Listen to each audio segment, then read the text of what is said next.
Posso ouvir um amém da igreja? Então você abre a sua Bíblia rapidinho, aí, livro dos Juízes, capítulo de número 6,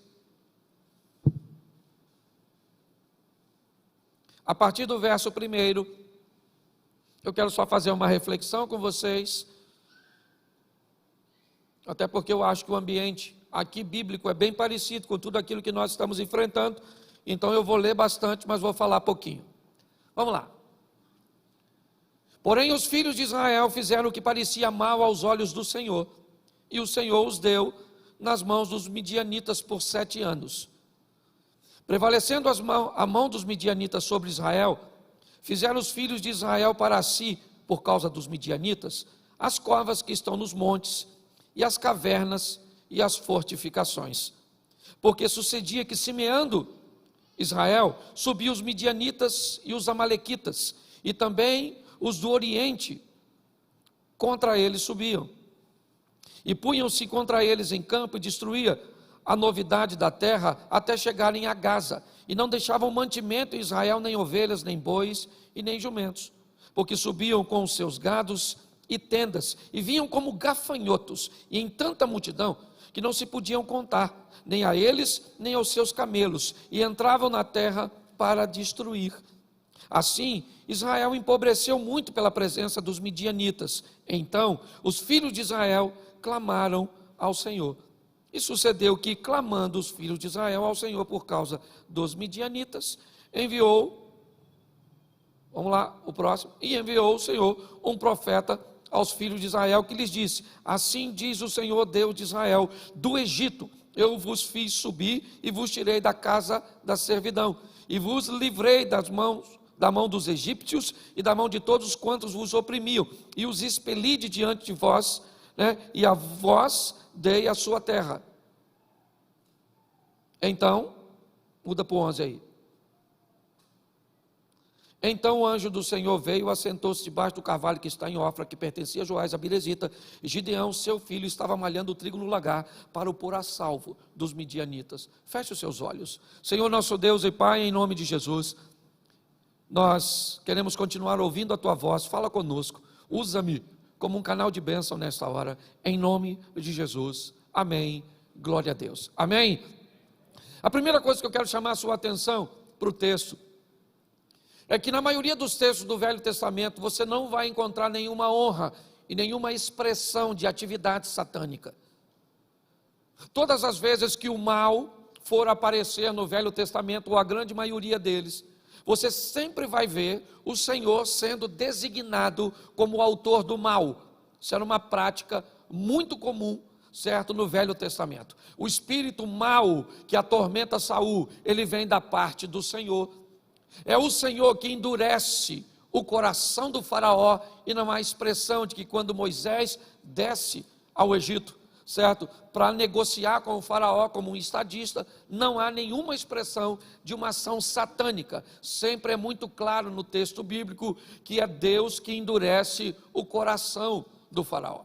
Eu confesso a vocês que aprecio muito mais esse cenário do Velho Testamento no que diz respeito a essa tônica do que do Novo Testamento.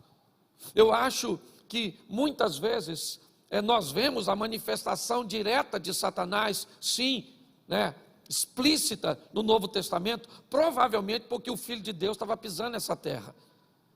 Então, já aqui o Cristo estava pisando aqui, me parece que isso deu margem para que o inimigo também fizesse isso de uma forma explícita e mais clara.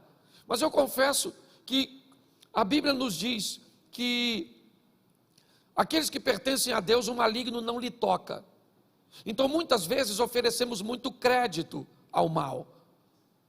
Muitas vezes nós expomos muito a ação maligna. A Bíblia diz que os anjos do Senhor acampam-se ao redor daqueles que o temem, mas que Satanás está ao derredor. Me parece que o inimigo precisa de um voucher, ele precisa de uma autorização, ele precisa de um ingresso para entrar na nossa família, para entrar nos nossos negócios, porque nós somos capazes de blindar tudo isso, mantendo uma comunhão com Deus, uma afinidade, um estreitamento de relacionamento para com Deus. E nós estamos diante de um texto que fala de uma grande crise, que trouxe medo, trouxe isolamento social. Nós estamos olhando para um texto que descreve muito bem o ambiente que nós estamos inseridos na atualidade. O texto diz que os midianitas, eles entram durante 7 anos com o propósito de destruir a economia do povo, fazer com que houvesse um empobrecimento, fizesse com que aquele povo que podia caminhar livre, que podia ter liberdade, se escondessem em covas, em cavernas, porque todas as vezes que eles marchavam com um nível de destruição muito alto, e preste atenção, era muito mais do que uma destruição financeira, era uma destruição moral, era uma destruição e um caos emocional, porque se quisessem destruir, teria feito isso logo no início, entrava com seus exércitos e matava toda a nação. Só que eles não queriam matar a nação, eles queriam usar a nação como um subproduto para eles. Eles produziriam durante um ano, e assim que estivesse um ambiente de colheita e de armazenamento, eles programavam uma invasão, mas não matavam as pessoas, iam embora com todos os recursos que eles tinham construído durante esse período. Então você imagina, eles plantavam para o filho dos outros comer, eles plantavam para que os outros prosperassem. Por final, eles buscavam cavernas, covas, um ambiente onde eles conseguissem se esconder, se isolar, por causa do medo. Era isso. E nesse ambiente, Deus vai enviar recursos. Nesse ambiente, o povo volta o seu coração para Deus. E Deus é misericordioso. Deus é bom. E quando o povo clama a Deus, Deus manda um profeta, que vai exatamente, debaixo do carvalho que está em Ofra, que pertencia a Joás o Abirezita, onde seu filho Gideão está malhando o trigo no lagar, para o pôr a salvo dos midianitas, como diz o texto. Preste atenção, Gideão também é alguém que está com medo, é alguém que tem sofrido os danos, o empobrecimento. Gideão é alguém que tem visto e vivido todas as dificuldades, como todos os demais. Porém, apesar do lagar ser um ambiente para beneficiar uvas, malhar o trigo no lagar é algo extremamente desajeitado, incoerente. Para malhar o trigo, ele precisava de um espaço maior, de uma condição mais favorável, mas ele não tem isso. O que ele tem é um lagar. E me parece que Gideão vai ser escolhido, não porque Deus tem privilégios, não. Eu tenho aprendido que a oportunidade ela é basicamente universal. As pessoas é que decidem o que irão fazer com elas. Eu falei aqui esses dias, estava escuro para 12 discípulos, estava ventando para 12 discípulos, o medo tomava conta dos 12, Jesus aparece em cima d'água para os 12, mas um dos 12 diz, eu quero andar sobre as águas. E por que é que os outros 11 não andaram? Porque não quiseram. Se quisesse ir, o poder que Jesus tem, daria suporte para todos eles andarem sobre as águas. Imagine se fossem mais ousados, dissessem para Jesus, já que estamos aqui, vamos embora a pé, andando sobre as águas. Você vai me convencer que na linha do vale de Elá ou de Socó, onde Davi se predispõe a desafiar Golias, isso não poderia ser feito por nenhum outro soldado de Israel? É isso que você quer me dizer? É isso que você pensa? Que se um dos filhos de Saul, ou até mesmo um dos irmãos de Davi, como Eliabe, Abinadab ou Samar, Jonatas, o filho de Saul, que era valente, ou até mesmo Saul, que havia se perdido, se tivesse tomado a posição que Davi tomou na frente de batalha, não teria ele vencido o gigante? Sim, mas por que é que Davi venceu? Porque ele resolveu pelejar. A dificuldade tem vindo para todos, seja no campo espiritual, emocional ou material. Se você pensa que há um complô do mundo ou da estrutura contra você, você está muito enganado. A proposta do maligno é roubar, matar e destruir. Essa é a sua missão. Qual é a diferença entre as pessoas? É que alguns nutrem e guardam suas forças para conseguir sobreviver a essas adversidades. A maldade está espalhada em todos os ambientes. Ah, pastor, mas Jesus vai voltar e tem que se cumprir tudo isso, tem que se cumprir e vai, mas isso não significa que eu que tenho que abrir uma concessão para aceitar tudo isso, de qualquer maneira. Nós somos um soldado de Cristo, enquanto nós pudermos, nós vamos estar lutando contra o sistema. Posso ouvir um amém da igreja? É isso, é assim que funciona. Apesar de todo aperto, de toda dificuldade, de todo ambiente inadequado, Gideão é alguém que está trabalhando, para quê? Para levar recursos para a sua família, num ambiente exposto, não. Ele está num ambiente onde as pessoas não consigam vê-lo, um lagar, um ambiente pequeno, onde seu propósito é malhar o trigo e escondê-lo para alimentar a sua família. Mas os midianitas estão vindo aqui, estão roubando, e já que eles estão roubando, eu não vou produzir, não. Não é assim que funciona. Eu vou continuar produzindo, eu vou continuar fazendo, eu vou continuar lutando, porque aquele que há de vir virá e não tardará. Nós temos que entender que Deus está no controle de todas as coisas. Cuidado com o fatalismo. Mas o anjo vem e conversa com Gideão, e é tão legal nós vermos esse bate-papo, porque o anjo aparece para Gideão e diz: homem valente, o Senhor é contigo. Gideão disse: se o Senhor fosse conosco, por que está nos acontecendo tudo isso? Por que é? Olhe bem, ele continua trabalhando, é verdade, ele continua lutando, mas quando alguém aparece para ele, né, eu não sei se ele conseguiu identificar que era um anjo, mas ele começa a conversar com o anjo e dizer para o anjo, ou para aquele que conversava com ele: se Deus é conosco, por que é que está acontecendo tudo isso sobre nós? Note que a situação emocional, ela também atingiu Gideão. Quando o anjo começa a falar da força de Gideão, ele não está falando da força de Sansão, não. De uma força que se exterioriza para vencer, certo? Para pegar uma queixada, para enfrentar os desafios, para derrubar as colunas do templo. Não, é de uma força interior, de alguém que reúne o restinho de suas forças para plantar e colher em ambiente inóspito, inadequado.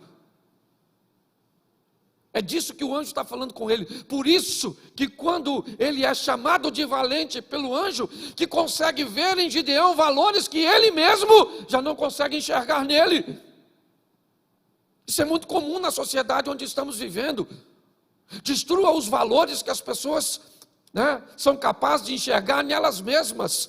Faça com que elas se depreciem. Não goste de seu corpo, não goste de seu cabelo, não goste de seu peso, não goste de suas unhas, não goste de seus olhos, não goste de sua casa, não goste do governo, não goste da polícia, não goste do bairro, não goste de ninguém.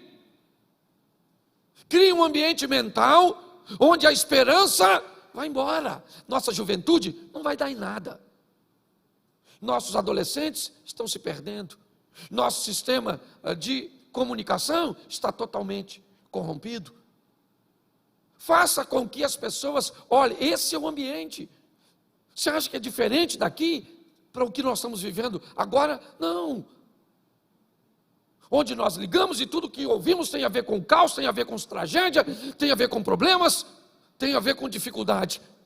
Quando Gideão é abordado por um anjo enviado de Deus, falando sobre uma possível mudança de quadro, Gideão diz: não, se Deus fosse conosco, isso tudo não estaria assim. Deixa eu falar uma coisa para você: Deus está no controle de tudo. Ele é bom e nos dá vitória. Eu aprendi uma coisa: o deserto estava lá. Amaleque, o chefe dos amalequitas, ele planta num ambiente onde não dá nada. Isaac vai plantar perto dos amalequitas, e ali Isaac colhe. as plantações dos amalequitas não sobreviviam, preste atenção, ao solo, aos nutrientes, à água e todas as coisas que elas precisavam. Mas Isaac planta no mesmo solo que Amaleque e colhe num ambiente onde o outro não consegue colher. Se você acha isso injusto, eu vou respeitar você, mas eu aprendi que quem anda com Deus é capaz de colher, de sobreviver e de viver o extraordinário onde outros vão viver escassez. Isso é bíblico. Se você gosta disso ou não, fica para você. Quando nós olhamos, é isso que vemos. Deus é a garantia, sabe? É que muitas vezes o medo parece entorpecer a nossa mente, parece dominar o nosso autocontrole. É Agar achando que vai morrer, o meu menino está debaixo de uma árvore, certo, sofrendo de inanição, e agora, o que vai acontecer? E o anjo aparece e diz: acorda, Agar. Olha o poço aí pertinho de você. O texto não nos diz que o poço apareceu. O texto diz que os olhos daquela mulher se abriram para ver algo que já estava lá. Deus está querendo abrir o meu e os seus olhos para que nós vejamos que Ele está conosco neste tempo e que esse ambiente que não é favorável vai ter que nos fazer prosperar e vai ter que nos dar vitória, porque o nosso general é Cristo, Ele está conosco. Então nós temos que mudar essa visão. E é isso que o anjo está tentando fazer com o Gideão. Gideão começa a fazer uma leitura que eu acho muito legal. Ele começa a dizer: a minha família é a mais pobre de Manassés e eu o menor. Gideão começa a olhar para seu contexto e de uma forma muito correta ele faz uma leitura de sua realidade. E a realidade de Gideão diz para ele: cara, você é o mais novo numa cultura onde tudo é depositado no primogênito. Você é uma das menores tribos. E se não bastasse isso, a sua família é uma das mais pobres. Gideão está dizendo: eu não tenho a influência do dinheiro para garantir o meu posicionamento de um líder para subjugar os midianitas. Eu não tenho a força da liderança de um primogênito que teve a escola de treinamento, sendo treinado por seu pai para treinar seus irmãos. Eu não tenho isso. Ele começa a mostrar o quê? Que ele não tem dinheiro, que ele não tem recursos, que as possibilidades de que aquilo aconteça na vida dele são remotas, são basicamente utópicas, surreais, impossíveis. É isso. É isso que esse cara está descrevendo. E com quem que ele está conversando? Com o enviado de Deus, onde o enviado de Deus está dizendo: eu estou levantando você para que você lidere uma revolução. E ele está dizendo para Deus: não vai dar, eu não tenho dinheiro, eu não sou o primogênito, eu sou o menor, não tem como, o senhor deve ter vindo debaixo da árvore errado. É isso que ele está apresentando. O quadro dele é tão ruim, gente, que ele pede não para Deus provar uma vez que está com ele, mas duas. Gideão está olhando e diz: olha, então eu preciso de uma prova. Eu disse: olhe bem, por muito menos a paciência de Deus se esgotou com outros. E por que ela está se prolongando com Gideão? Porque Deus trata pessoas com individualidade, entendeu? E na individualidade o ambiente é totalmente diferente. São 7 anos de problemas, 7 anos de escassez, 7 anos de humilhação. É isso. É perfeitamente aceitável que as pessoas sejam capazes de mudar e de transformar sua vida em tempos diferentes, porque são treinadas e vivem em ambientes emocionais diferentes. Nós temos aqui na igreja gente que entrou aqui há 2, 3 anos e está muito mais à frente em seu ambiente, né, de conhecimento bíblico, em seu ambiente de relacionamento com Deus, do que pessoas que já vieram de 10, 15, 20 anos no Evangelho. E por que isso? Porque umas são relaxadas e outras são mais aplicadas? Não, porque pessoas são diferentes. O que Gideão está falando com Deus é: eu estou te apresentando, Senhor, as minhas dificuldades e as minhas limitações. E é perfeitamente fácil de entender, pois ele mesmo descreve. Eu não sei a idade que esse cara tinha, mas 7 anos, suponhamos, né, que ele tivesse 30 anos, e durante 7 anos viu tudo isso acontecer, é tempo suficiente para permitir que ele tome essas decisões. Deixa eu falar uma coisa: hoje você está meio confuso, hoje você está meio para baixo, esse ambiente pandêmico de notícias ruins, de caos, de STF, de problemas aqui, a segunda onda do Covid, e todas essas coisas, a ausência de garantia, o lockdown e tantas outras coisas que estão acontecendo, é perfeitamente normal. Todos nós estamos inseridos nesse ambiente. É um ambiente aparentemente de segurança para todos nós.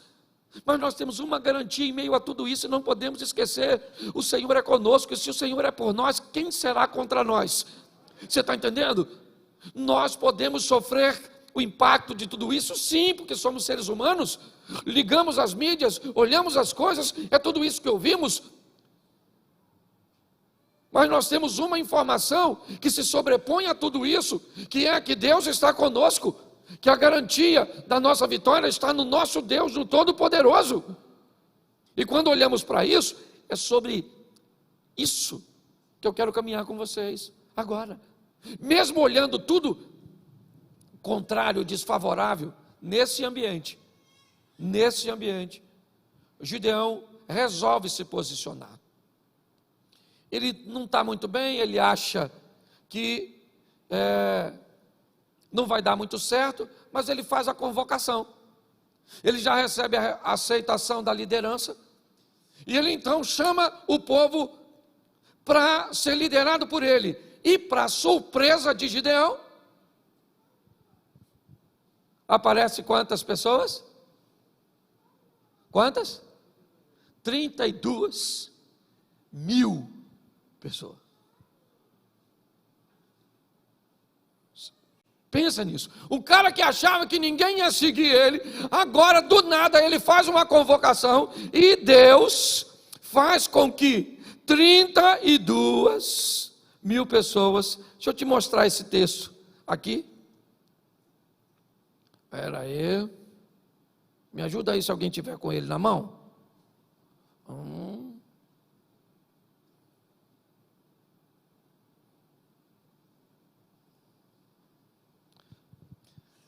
Capítulo 7, verso 3. Põe o 3 aqui, que aí fica mais rápido. Agora, pois, apregou aos ouvidos do povo, dizendo: quem for covarde ou medroso, que volte e vá-se apressadamente das montanhas de Gileade. Então voltaram do povo, quantos? Quantos? O cara tem 32.000 homens para ir numa batalha. E agora, ele que estava com medo antes, agora ficou corajoso para aceitar o projeto. E quando ele viu aquela multidão de gente, ele falou: agora nós estamos juntos, 32.000 homens. Se eu estava com medo, não estou mais. Aí Deus mexe no medo e diz: pergunta, quem desse pessoal aí que está com medo, mande para casa. Ele deve ter pensado: além de mim? E ele pergunta: quem está com medo pode ir embora. 22.000, cara. Pensa ele olhando 22.000, mas ainda sobrou 10.000, e 10.000 é gente pra caramba, né? Sim ou não? Sim ou não? Mas Deus achou que era muito. Porque não basta ganhar uma batalha, gente, é recuperar a atmosfera de fé no coração do povo. Não é ganhar uma batalha contra os midianitas, contra os moradores das montanhas de Seir, contra amalequitas, contra jebuseus, cananeus, perizeus, heteus, e quem você quiser colocar, gigantes, filhos de Anak, faça o que você quiser, egípcios, assírios, babilônicos. Não é isso. A questão não é ganhar uma vitória, a questão é construir dentro desse povo algo que se perdeu, o comprometimento e a fé no Deus verdadeiro.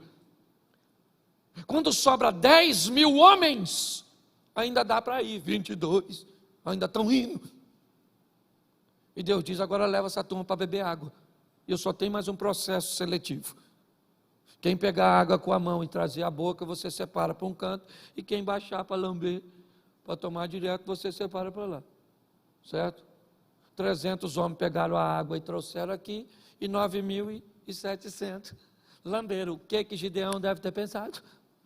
Deus vai mandar embora os 300, e eu ainda vou com 9.700. Deus falou, manda os 9.700 embora, porque nós vamos agora com 300. Pô, gente, de 32 mil sobrar 300, me parece que Deus está querendo jogar a fé, que esse pobre coitado está tentando construir de ralo abaixo. A nossa garantia para vencermos as batalhas, por muitas vezes, vão estar em nossas mãos. Isso é verdade. Expertise, nossa preparação, conhecimento, network e tantas outras coisas. Mas tem coisas que as mãos não resolvem, que são os joelhos que vão resolver, que é no altar que se resolve, que é na presença do Eterno e na manifestação de Deus. É assim que funciona. O processo, às vezes, pode ser totalmente resolvido por Deus, como a abertura do Mar Vermelho e até mesmo ao Jordão. Mas chega em determinado tempo que Deus diz, agora não é só comigo, eu derrubo os muros e você entra com os soldados e conquista Jericó. Me parece que é um crescimento, é o que nós precisamos viver com Deus, e grande parte de nós, às vezes me parece que não foi habilitada para isso, não foi habilitada.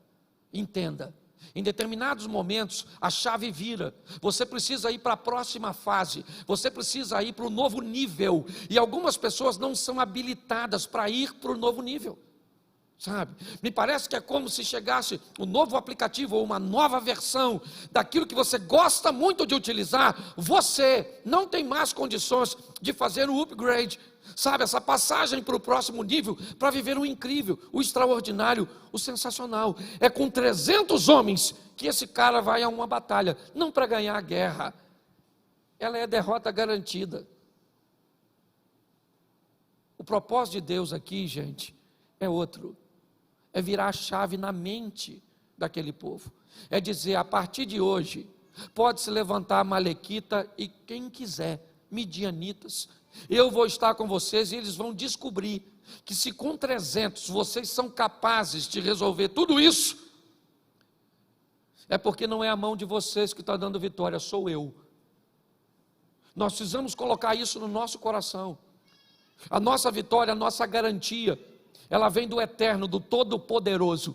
O difícil, o mais difícil hoje, pasme vocês, é criar esse ambiente do up, sabe, essa coisa dessa passagem para o próximo nível, é fazer com que a igreja acredite no que a Bíblia vem dizendo há muito tempo, e pessoas já viveram algo extraordinário e vivem, mas é esse ambiente de caos, deformador, que tem atingido a mente das pessoas.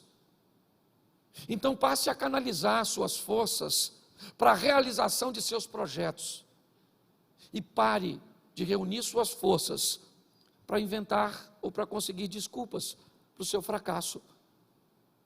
Desse ambiente, Gideão ganhou uma batalha, é verdade, mas muito mais que uma batalha cuja qual ele nem teve que pelejar, foi o que aconteceu na mente das pessoas. Nós estamos lutando aqui há muito tempo, para que as pessoas virem a chave. Por isso, a nossa pulseirinha, eu até no banho deixei em casa, Romanos 12:2, certo? Mude sua mente, mude sua vida.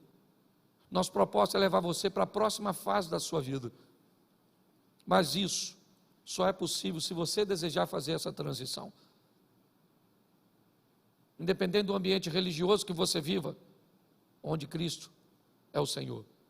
Eu vi uma frase essa semana passada que gostei muito. Às vezes, terminando o culto ou falando com a internet, nós tínhamos o hábito de dizer, você que está aí, procure uma igreja mais próxima da sua casa. E alguém me corrigiu e me disse, pastor, quando for dizer isso, diga, procure uma igreja mais próxima da sua Bíblia.